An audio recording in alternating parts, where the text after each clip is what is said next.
The one before the last was Arishtasura. So many demons had been killed, one after another. Arishtasura was extremely powerful demon. Assumed in the form of a bull, Arishtasura came to Vrindavan.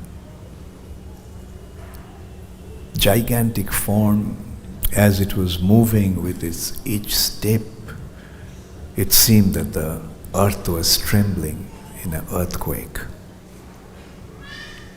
And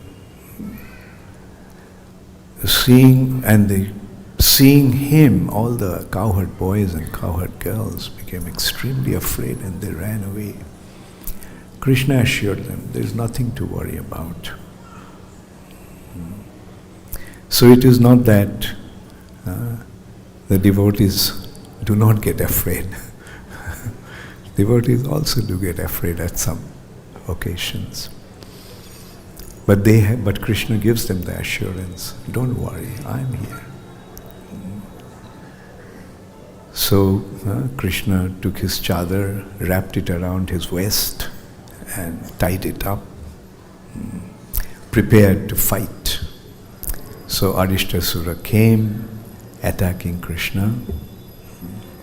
Krishna just caught Arishtasura by his horns and just smashed him on the ground. Arishtasura became even more angry. So it again attacked.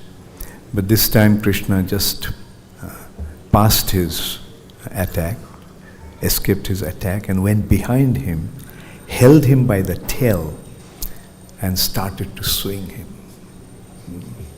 And threw him 16 miles away. So Arishtasura, when he landed, he was fainted for a short while. Then again he came back and attacked Krishna. This is the description from Garga Samhita, Krishna's fight with Arishtasura. And he attacked. This time, with his horn, he picked up a mountain and threw it towards Krishna. Krishna easily caught the mountain and threw it back to Arishtasura. Again, Arishtasura fainted. These demons are so powerful, although they faint, immediately they actually get up.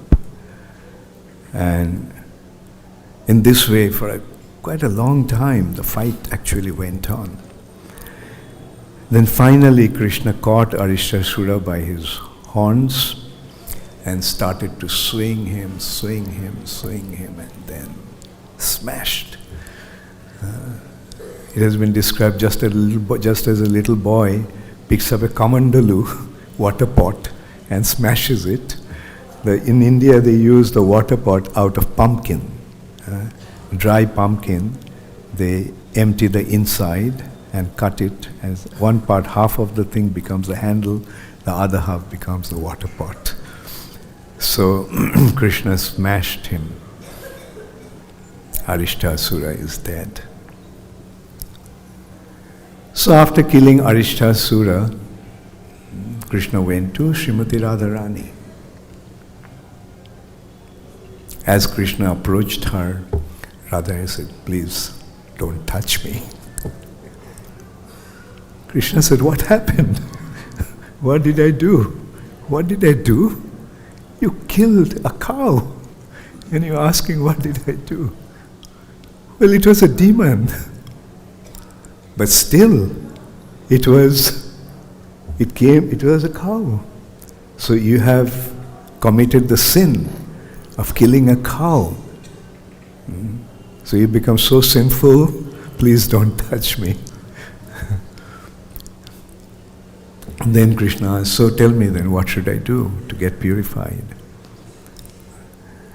She said, go to all the holy places and take a dip in the water of the holy places. All the holy places in India are situated, not only in India, all over the universe, actually, that's what she said. They all are situated on the bank of some river or a lake. So she said that go take bath in all the holy places. Krishna said, fine, if that is the condition. So Krishna struck the ground with his heel.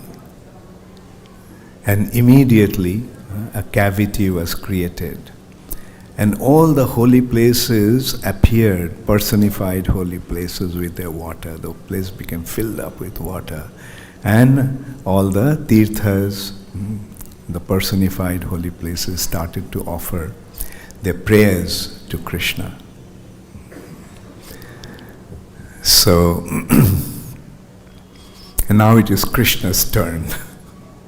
Krishna told Radharani, so, now you have become sinful for siding with the demon. So, how you're going to get purified?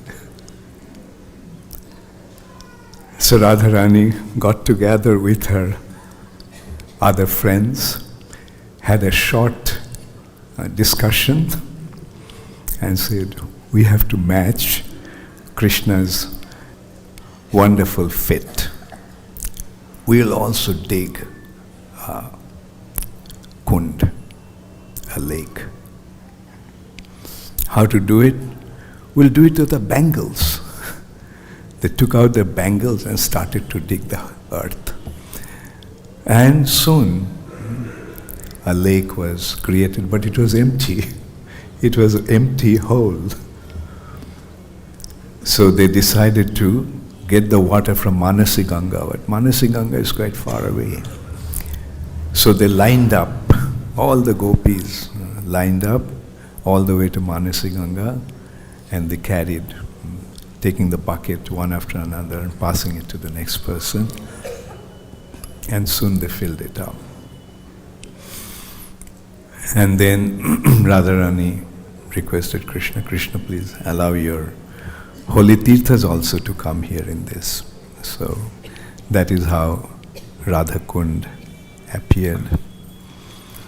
Although it has been described that the water of Shyam Kund and Radha Kund are filled up with the water of the holy places, but actually they are transcendental water. Especially Radha Kund is liquid love of Srimati Radharani.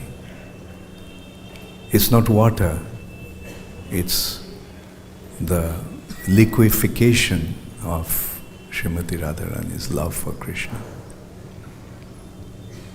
So this is how Krishna performed his pastimes. Srimati Radharani performed her pastimes.